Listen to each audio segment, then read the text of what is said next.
आमंत्रण जानाती हूँ, आप आइए बांग्लादेश में, देखिए बांग्लादेश को। Well, India is our trusted friend. Prime minister Narendra মোদীকে দাওয়াত দিচ্ছি বাংলাদেশে আসার জন্য। আমরা ভারতকে যে দিয়েছি সেটা ভারত সারা জীবন মনে রাখবে। বাংলাদেশের রাজনীতির মহা টাইটানিক আওয়ামী লীগ, যার স্লোগানে একসময় বাতাস কাঁপত, আজ সেই নৌকায় যেন ভারতের সীমান্তে এসে ঠেকেছে। আর ভারতীয় কাস্টমস বলছে এই মাল আর নেওয়া যাবে না। ছোট হয়ে আসছে আওয়ামী লীগ আর শেখ হাসিনার দুনিয়া। খোদ ভারতীয়রাই এখন তাদের মনে করছেন বোঝা। কেসারেন শেকড় থেকে শিখরে।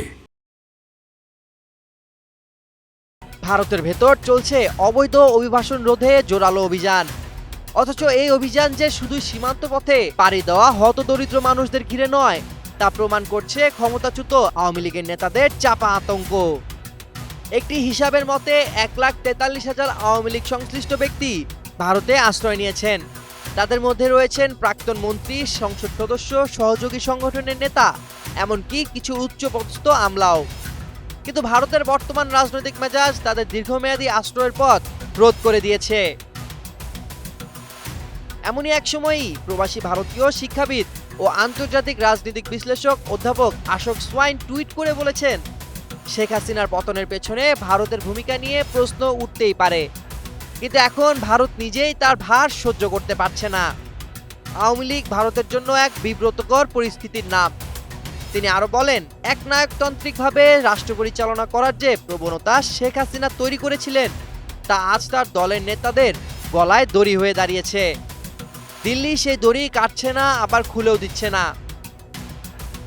অন্যদিকে শশী থারুর, কংগ্রেসের বুদ্ধিজীবী রাজনৈতিক, সম্প্রতি দিল্লির ফরেন করেসপন্ডেন্টস ক্লাবে এক বই প্রকাশ অনুষ্ঠানে সরাসরি বলেই ফেললেন, শেখ হাসিনার কিছু সাম্প্রতিক মন্তব্য পরিস্থিতিকে জটিল করে তুলেছে।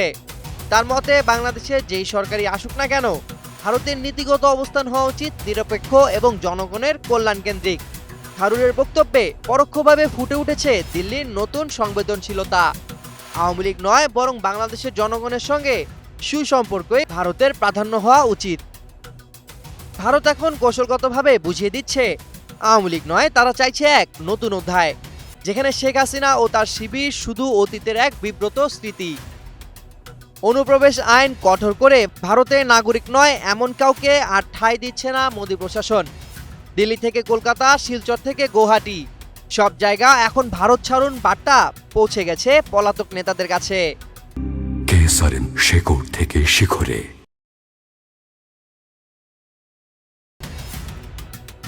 এই পরিস্থিতিতে নেতাদের বড় একটি অংশ ভারত ছাড়ার চেষ্টা করছেন। কেউ পাড়ি জমিয়েছেন ইউরোপে, কেউ আবার আমেরিকা শরণাপন্ন। যারা এখনো ভারতেই আছেন, তাদের কপালে গভীর চিন্তার ভাঁজ। ইতিমধ্যে শেখ হাসিনাও নাকি নির্দেশ দিয়েছেন, ভারত ছেড়ে ফিরে যাও, দেশের পরিস্থিতির মুখোমুখি হও। কিন্তু প্রশ্ন হলো, কিসের মুখোমুখি? অন্তর্বর্তীকালীন সরকারের অধীনে আওয়ামী লীগের সব কার্যক্রম নিষিদ্ধ। আদালতের রায় না হওয়া পর্যন্ত দলটির রাজনৈতিক ভবিষ্যৎ অনিশ্চিত। দেশে ফেরার মানে একরকম আত্মসমর্পণ। সামিউল জয়, 21 টেলিভিশন।